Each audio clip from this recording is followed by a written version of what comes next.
The Arizona National Scenic Trail, also known as the Arizona Trail or the AZT, stretches over 800 miles across the entire length of the state, from U.S.-Mexico border to Utah or vice versa. The trail connects deserts, mountains, canyons, wilderness, history, communities, and people. It passes through 2 national parks, Saguaro National Park and Grand Canyon National Park.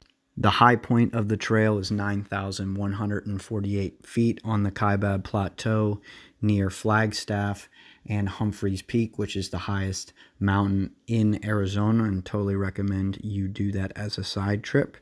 And the lowest point of the trail is 1,700 feet at the Gila River. It would take the average human being 6 to 8 weeks to complete this trail. I've now completed this trail 4 times, ranging from as low as 30 days to as high as 45 days. Within this trail, no permits are needed unless you plan on sleeping in one of the national parks of Saguaro or Grand Canyon. The fastest known times for this trail are as follows.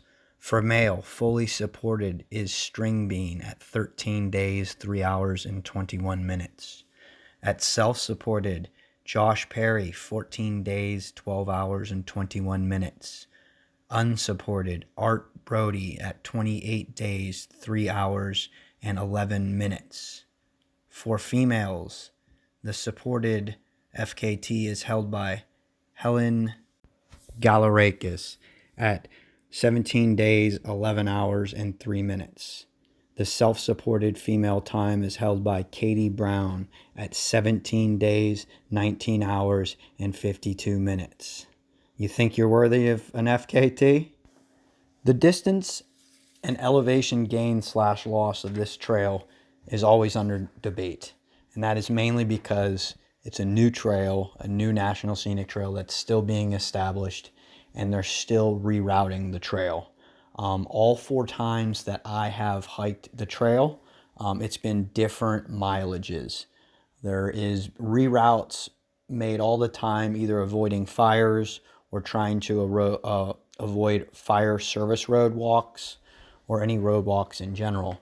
So you can probably find a lot of information online giving you all types of different distances and stuff like that. It's roughly 800 miles. I've had it as low as 760 and as high as 815 miles in the 4 times that I've done it. I kept track. In elevation loss and gain, you're at roughly 113,000 feet in elevation, which is quite substantial for a short trail. There's only a few other short trails that compete with that as far as elevation. The Colorado Trail is definitely one of those. That's a 90,000 feet over just short of 500 miles. The Colorado Trail and Arizona Trail are easily my most favorite hikes in the southwest of the United States of America. I know the southwest is a stretch for the Colorado Trail, but it's easily the best sub 1,000 mile trails I think I've ever hiked in the United States. When is a good time to hike the Arizona Trail? Well, the Arizona Trail is a north or southbound trail. So depending on which direction you go, depends on what time of the year you would depart from the terminuses. So if you're looking to do a northbound hike and you're starting at the Mexico border, you want to be starting, generally speaking, February to April. So that would be your springtime. I prefer the heat, so I would start later in that section of dates. I'd be closer towards April because I'm not a big fan of snow. And if you start in February, you're going to 100% have snow. If you start in March, probably still going to have snow. If you're headed southbound, the time of the season to start southbound would be September or October. Definitely something that you want to note is that the whole north rim of the Grand Canyon Highway itself actually shuts down for the winter. It is closed from October 15th to roughly April 15th every year. So that includes everything at the north rim of the Grand Canyon.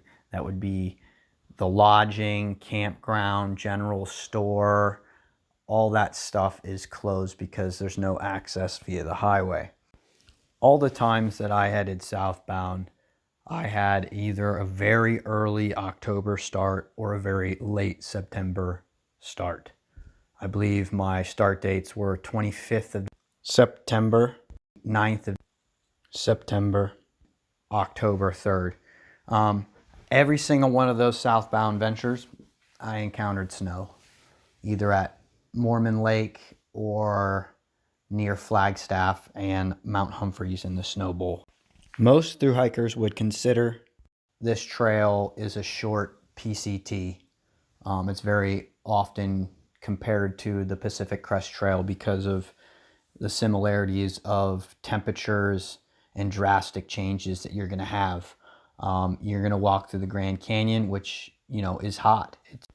You drop a mile in elevation on one side and you go up a mile in elevation on the other side.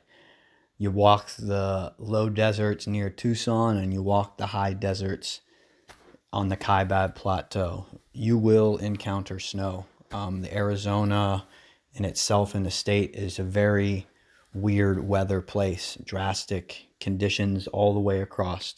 So you definitely need to be prepared for that. If I was going to do this trail again, I would go southbound. I think it's a southbound trail. I think that, you know, ending at the Mexican border is appealing. I think that's cool. Either way you cut it, either of the monuments aren't really that impressive comparatively speaking to any of the longer trails, like the Appalachian Trail or the Pacific Crest Trail or the Continental Divide Trail. There's a monument, the wall's being built now at the monument down by the Mexican border. It's no longer as beautiful as it once was, but there is something to me that's appealing headed southbound. Also, it's an easier start when you head southbound. It's a little bit more smoother of a trail from the northern border, and that can kind of warm up your legs before you get to the Grand Canyon. If you were to head northbound, quite immediately you have mountains. You have Miller, Mika, and Lemon, which all three of those are 10,000-foot mountains within the first 200 miles of the trail, which is not that big, but when you're going down to 2,000 feet each time to climb up the next one, it's big. It's a big climb. So I think that it's a southbound trail. I sell it as a southbound trail. I would do it again as a southbound trail. These are my opinions. They don't mean that this is what you have to do or what you should do. I think that you should trust your gut and follow your instincts. This is just my humble opinion from doing it 4 times. Well, I really appreciate everybody's time. And once again, thank you for watching. If this was a video that you enjoyed, please hit that like button. If this content is something that you would like to see more of, please hit that subscribe button. I have several other videos on the Arizona Trail already posted online, including resupply strategy, water, animals found on trail, general overview, how does it work when you get through the Grand Canyon, and all that good stuff. Once again, if there's anything I did not cover, feel free to comment, and I will try to answer the question as best as possible. All right, we'll see you guys on trail. Until the next time, this is Cavs. See you out there.